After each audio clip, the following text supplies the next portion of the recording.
Lalitha jewellery T நகர் இப்போ ஒன்னு இல்ல 2 ஷோரூம், மோர் ஸ்பேஸ், மோர் ரேஞ்ச். பிரம்மாண்ட திறப்பு விழா ஏப்ரல் 20 அன்று அதே உஸ்மான் ரோட் வளாகத்தில் லலிதா ஜுவல்லரியின் இன்னொரு ஷோரூம். முதலமைச்சர் ஒரு இதில் பேசும்போது கூட அதை குறிப்பிட்டே சொல்றாரு, இந்த மாதிரி இலவசங்கள் வேண்டாம்னு சொல்லிட்டு இருக்காங்க. சுகாதாரம் இது மாதிரி நிறைய வளர்ச்சி திட்டங்களை தான் நாங்கள் தர்றோம், அதை செஞ்சுக்கிட்டு இருக்கோம். வீடு தேடி மருத்துவம், மக்கள் தேடி மருத்துவம், நிறைய திட்டங்களை கொடுத்து சுத்த பைத்தியக்காரத்தனம். அவர் ஏதோ சும்மா சொல்லிட்டு இருக்காரு. அவரே எதிர்கட்சியாக இருக்கும்போது மக்கள் இலவசங்களை விரும்பலை, கல்வி வேலை அதை தான் கேட்குறாங்க. உங்களுக்கு புரியுது? பேசுனதை வேணா நான் அனுப்புகிறேன். அப்புறம் எப்படி எது வளர்ச்சி நம்ம பேசுவோம். நீங்கள் ஐயா ஸ்டாலின், நான் கேட்குறது பதில் சொல்லுங்கள். எது வளர்ச்சி? என்ன வளர்ச்சியை கொடுத்தீங்க? உங்கள் அப்பாவுக்கு முடியல, ஏன் அரசு மருத்துவமனையில் சேர்க்கல? தம்பி செந்தில் பாலாஜிக்கு முடியல, எங்கள் தாத்தா பேர் ஓமந்தூர் ராமசாமி ரெட்டியார் பேரில் அரசு மருத்துவமனையில் 2 நாள் கூட வைக்காம திருப்பி எங்காவரி கொண்டு போனீங்க. அம்மா ஜெயலலிதாக்கு முடியல, எதுக்கு அப்போலோக்கு போனாங்க? இதுக்கு முன்னாடியே கருணாநிதி எம்ஜி ராமச்சந்திராவுக்கு ஏன் போனாங்க? அரசு மருத்துவமனை தரம் இல்லைன்னு யாருக்கு உணர்த்துவீங்க? என் மக்களுக்கு. பள்ளிக்கூடம் இடிஞ்சு விழுந்து மேற்கூரை சிமெண்ட் மண்டையில் விழுந்து பிள்ளை செத்து போகுது. என்ன சொல்ல வரீங்க? தனியார் பள்ளியில் போய் சேருங்க, அப்போதான் உங்கள் பிள்ளை உயிருக்கு உறுதி இருக்கு, அரசு பள்ளிக்கு போகாதீங்க. என்ன சொல்ல வரீங்க? நீங்கள் 10.5 லட்சம் கோடி கடன், நீங்கள் பெற்றது மட்டும் 5 லட்சம் கோடி கடன். இந்த 5 ஆண்டுகள் 5 லட்சம் கோடி கடனை பெற்று எந்த நலத்திட்டத்துக்கு செலவுபடுத்தினீங்க? முதலீடு செஞ்சீங்க. கல்வி வளர்ச்சி, மருத்துவத்தின் தர உயர்வு, பாதை போக்குவரத்து தரம் உயர்வு, மின் உற்பத்தி தடையற்ற விநியோகம், குடிநீர் பகிர்ந்தளிப்பு, வேலை இல்லாத இளைஞர்களுக்கு தொழில் வளர்ச்சி, வேலை வாய்ப்பு, ஏதாவது இருக்க? அப்போ எதுக்கு அந்த கடன்? எல்லாம் இலவசம். அந்தந்த நேரத்தில் மக்களினுடைய வறுமை ஏழ்மையை பயன்படுத்தி அவங்களுக்கு தேவையை தூக்கி தூக்கி போட்டு, நாய்க்கு ரொட்டி துண்டு போல என் மக்களுக்கு போட்டு போட்டு வாக்கை பறிக்கிற. ஆனா உச்சநீதிமன்றமே என்ன சொல்றாங்க? வளர்ச்சி திட்டத்துக்கு இலவசம் பண்ணலாம், பண்ணக்கூடாதுன்னு கிடையாது. உச்சநீதிமன்றம் அரசியலுக்காக செய்ய வேணாம். உச்சநீதிமன்றம் சொல்லிட்டா அதையும் கேட்கணுமா? உச்சநீதிமன்றத்தில் இருக்கிற நீதிபதிகள் யாரு? நீதிபதிகளை நியமிக்கிறது யாரு? நான் கேட்கறதுக்கு நீங்க பேர் சொல்லுங்க. நீதிபதி நியமிக்கிறது யாரு? நியமிக்கிறது யாரு? அரசு. அரசு சொல்றத அது சொல்லும். இப்ப நான் ஒண்ணு கேட்கிறேன். அரசு மக்கள் பொதுநல வழக்க போகுது, டாஸ்மார்க் மது கடை மூட சொல்லுங்க, குடிக்கிறதுல விளக்கலின்னு, அரசின் கொள்கை முடிவில் தலையிட முடியாதுன்னு நாட்டின் உயர் நீதிமன்றம் சொல்லுது. பிள்ளைய படிக்கிறது நீட்டு தேர்வுல இருந்து விளக்கலிங்கன்னு அரசு ஒரு கொள்கை முடிவெடுத்து வழக்குக்கு போகுது, எழுதுன்னு சொல்லுது. குடிக்கிறதுல விளக்கு கேட்கும்போது அரசின் கொள்கை முடிவில் தலையிட முடியாதுன்னு சொன்ன நீதி, அரசு ஒரு முடிவெடுத்து நீட்ல விளக்கலின்னு சொல்லும்போது படிக்கிறதுல தலையிடுது. அரசின் கொள்கை முடிவில் தலையிடுற நீதிமன்றம் குடிக்கிறதுல அரசின் கொள்கை முடிவில் தலையிட முடியாதுங்கிறது. இந்த நீதியை நான் ஒரு குடிமகனா எப்படி பார்க்கட்டும்? சொல்லுங்க. இந்த நாட்டின் மதிப்புமிக்க நீதி, அறிவை போதுகிற ஆசிரியர் பெருமக்கள், கற்றறிந்த சான்றோர்கள், ஐஏஎஸ் ஐபிஎஸ் எல்லாரும் இருக்கிறீங்க. வாக்குக்கு காசு கொடுக்கறத ஏற்கிறீங்களா? வாக்குக்கு காசு கொடுக்குற இடத்துல பணநாயகம் மலர்ந்து ஜனநாயகம் செத்துணும்னு உங்களுக்கு தெரியாதா? முதலீட்டாளே லாப தேவைக்கு தான் செய்வான், மக்கள் சேவைக்கு செய்ய மாட்டான். 30 கோடியை ஒரு முதலீடு செய்யற சட்டமன்ற உறுப்பினர் மக்களுக்கு சேவை செய்ய எதுக்கு காசு கொடுக்கணும்? பதில் இருக்கு அவங்ககிட்ட.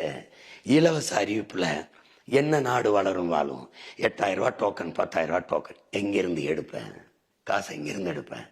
இந்த நாடு இலங்கை போல, பங்களாதேஷ் போல, நேபாள் போல ஒரு கிளர்ச்சிக்கு வந்தா நீதிபதிகளின் கருத்து என்னவா இருக்கும்?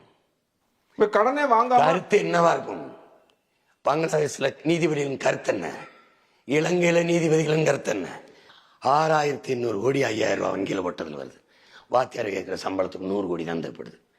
அறிவை கற்பிக்கிற வளர்க்கிற ஆசிரியர் வீதியில நிக்க வச்சுட்டு நீ நாடுன்னு பேசினா, ஒரு சேமிப்பு கிடங்க கட்டி உணவு கொடுக்குற உழவர் குடிமகன் எது இல்லாமல் வாழ முடியும்? சோறு இல்லாமல் வாழ முடியாது. அவங்க நெல்லை கொள்முதல் செஞ்சு சேமிப்பு கிடங்களை வைங்கிறான், வீதியில விட்டு முளைக்க வச்சு அவன் வேர்வை சிந்தி விளைய வச்சான், கண்ணீர் சிந்தி அழுகிறான். 2000 கொடுங்க. உலகத்துல உபரி பட்ஜெட் இருக்க நாடு கூட கொடுக்கறது இல்லை. நீங்க பற்றாக்குறை பட்ஜெட் மட்டும் இல்ல, கடன்ல இருக்கிறீங்க, டெபிசிட், கிரெடிட்ல இருக்கு. 10.5 லட்சம் கோடி, 1 லட்சம் கோடி வட்டியில் இருக்கிறீங்க. நீங்க அறிவிச்ச இந்த அறிவிப்புகளை எங்கிருந்து எடுத்து கொடுப்பீங்க? மின் கட்டணத்தை ஏன் 3 முறை உயர்த்தினீங்க? சொத்து வரி எதுக்கு உயர்த்தினீங்க? பத்திரப்பதிவு பல மடங்கு கட்டணத்தை ஏன் உயர்த்தினீங்க? உங்ககிட்ட கேட்கிறேன், இலவசமா பேருந்து ஓட்டுதுன்னு யாராவது கேட்டோமா? தரமான பேருந்து தான் கேட்டோம். ஓசி பஸ் யாரும் கேட்டோமா? வாத்தியார் சம்பளம் கேட்குறான், கொடுக்க மாட்டேற. என் அத்தால போய் ஓசி பஸ் கேட்கல, கொடுக்குற. உனக்கு என்ன வாக்கு ஓட்டு? நாட்டை பற்றி நீ கவலைப்படல, என் மக்களின் வாழ்க்கையை பற்றி கவலைப்படல, வாக்கையே நீ குறி வைக்கிற. அதுதான் தவறு, அதுதான் தவறு. நீங்க எழுதி வைங்க, நம்ம 2 பேரும் இதை பதிவு பண்ணுவோம் உங்க ஊடகத்தின் மூலமா. இதே நிலைமை போனா 5 ஆண்டு அதிகபட்சமான 10 ஆண்டு இந்த நாடு தாங்காது. பெரிய பொருளாதார வீழ்ச்சியை சந்திச்சு, நிலத்துக்குள்ள நீர் இல்லை, காற்று நஞ்சாயிருச்சு, சோறு நஞ்சாயிருச்சு, வேலை இல்லை. 70 லட்சம் பேர் தமிழ்நாடு தேர்வாணையத்தில் எழுதிட்டு வேலை இல்லாமல் இருக்கு. பெரிய கிளர்ச்சி வரும், புரட்சி வரும். இப்ப இலவசம் கொடுக்குற எவனும் இருக்க மாட்டான். அந்த புரட்சிக்கு தலைமை தாங்க ஒரே ஒருத்தர் இருப்பான். நான் தான் உயிரோடு இருந்தா இருப்பேன். 29 ஸ்டேட்டு, 8 ஒன்றிய பிரதேசம் கொந்தளிச்சா என்ன ஆகும்னு யோசிக்கணும். தேவையில்லாம இந்த இலவசத்துல இழக்கிற பணத்தை முதலீடு செஞ்சு தொழில் வளர்ச்சி, வேலை வாய்ப்பு, வருவாய், வாழ்க்கை, இந்த கட்டமைப்புக்கு போகணும். புரியுதா? இல்ல, வளர்ச்சியை குறிப்பிட்டீங்க. வளர்ச்சியா பார்க்கும்போது இப்ப மற்ற மாநிலங்களை விட தமிழ்நாடு ஓரளவுக்கு மேல தானே இருக்காங்க. என்ன மேல? மற்ற மாநிலங்களோட முதலிடத்துல கடன்ல இருக்கே, அதை எப்படி பாக்குறீங்க? இப்ப கடன் இல்லாம எந்த மாநிலமும் எந்த நாடுமே இல்லை. ஏன் கடன் வாங்குறாங்க? அப்படிலாம் பேசுறது நிறுத்தணும். ஏன் கடன் பற்றி? சிங்கப்பூர் இப்படிதான் கடன் பெற்று, கியூபா அப்படிலாம் கடன் பெற்று என்ன தந்த? உலகத்தரத்துக்கு கல்வி தந்தியா? எங்க அப்பன் மாணவர்கள் கல்வி கடன் தள்ளுபடின்னு ஒரு அரசு சொல்லுது. வெக்கமல்ல? மாணவனுக்கு கல்வியை கொடுப்பது அரசின் கடன். கல்வி மாணவட உரிமை, கொடுக்க வேண்டியது அரசின் கடமை. அதை கொடுக்காம நீ கடன் வாங்கி படிக்கிற நிலைமையில வச்ச. விவசாயி கடனை தள்ளுபடி பண்ற. ஏன் விவசாயி கடனாளியா? போன தேர்தலில் தள்ளுபடி பண்ண, அப்புறம் அடுத்த கடனாளி ஆயிட்டேன். அடுத்த தேர்தலில் தள்ளுபடி பண்ற, அடுத்த கடனாளி ஆயிட்டேன். அடுத்த தேர்தலில் தள்ளுபடி பண்றேன். என்னைக்காவது ஏன் கடனாளி ஆகிறான்னு யோசிச்சியா? பீடி தயாரிக்கிறவன் கடனாளியா இருக்கானா? சிகரெட் தயாரிக்கும் கடனாளியா இருக்கானா? சிறைக்கிற பிளேட்டுக்கு தயாரிக்கும் கடனாளியா இருக்கானா? இந்த செருப்பு தயாரிக்கும் கடனாளியா இருக்கானா? காரு, டிவி, ஃப்ரிட்ஜு, எவனா? உலகத்துக்கு இது எல்லாமே இல்லாம வாழ முடியும். சோறு இல்லாம வாழ முடியாது. அதை விளைய வச்சு தரேன் அப்பனாத்தால் விவசாயி ஏன் கடனாளியா? சொல்லுங்க பாப்போம். எல்லா பொருளுக்கும் உற்பத்தியாளரை விலையை தீர்மானிக்கிறான். விவசாயி அவன் உற்பத்தி செய்யற விலையை வைக்கிற பொருளுக்கு அவன் விலையை தீர்மானிக்க முடியல, வாங்குறவன் தீர்மானிக்கிறான். இந்த நிலையை மாத்தணும். இல்லைன்னா இன்னும் 500 ஆண்டானாலும் கடனாளி ஆகிட்டே இருப்பான். புரியுதா உங்களுக்கு? பின்லாந்து, தென்கொரியா, சிங்கப்பூரை தாண்டி என் நாட்டு குடிகளுக்கு சிறந்த கல்வியை கொடுத்துட்டேன். கட்டட அமைப்பை பாரு, கற்பித்தல் முறையை பாரு. அப்படியாவது சொல்ல முடியுமா? எந்த அமைச்சர் மகன், எந்த எம்பியிலேயே மகள் அரசு பள்ளி கல்லூரியில் படிக்கிறாங்க? அரசு பள்ளி கல்லூரி ஆசிரியர் பெருமக்கள் அதில் படிக்கிறாங்களா? அரசு நடத்துறவங்க யாராவது அரசு மருத்துவமனையில் படுக்கிறாங்களா? தரமற்றதை நடத்துறதுக்கு எதுக்கு ஒரு அரசு? தரமற்றதை நடத்துறதுக்கு எதுக்கு நிதி ஒதுக்கீடு? எதுக்கு கடன்? மருத்துவத்துறை கடன், கல்வித்துறை கடன், போக்குவரத்து துறை 1 லட்சம் கோடி கடன். வழக்கொள்ள, கணக்கில்லாத வழக்கொள்ள, ஊழல், லஞ்சம் சகிக்க முடியல. மலையை மணலை யார் உருவாக்க முடியும்?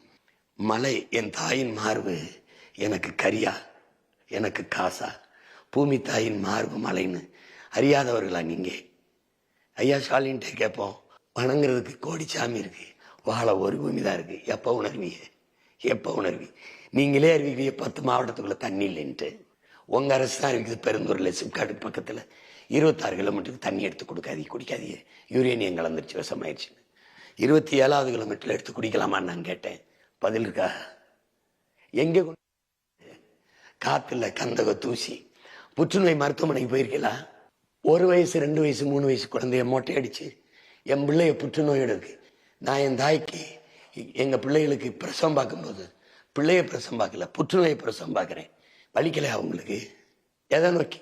இலவச அரிசி போடுறிய ரேஷன் கடையில் உங்க வீடுல யாராவது வாங்கி சாப்பிடுறீங்களா?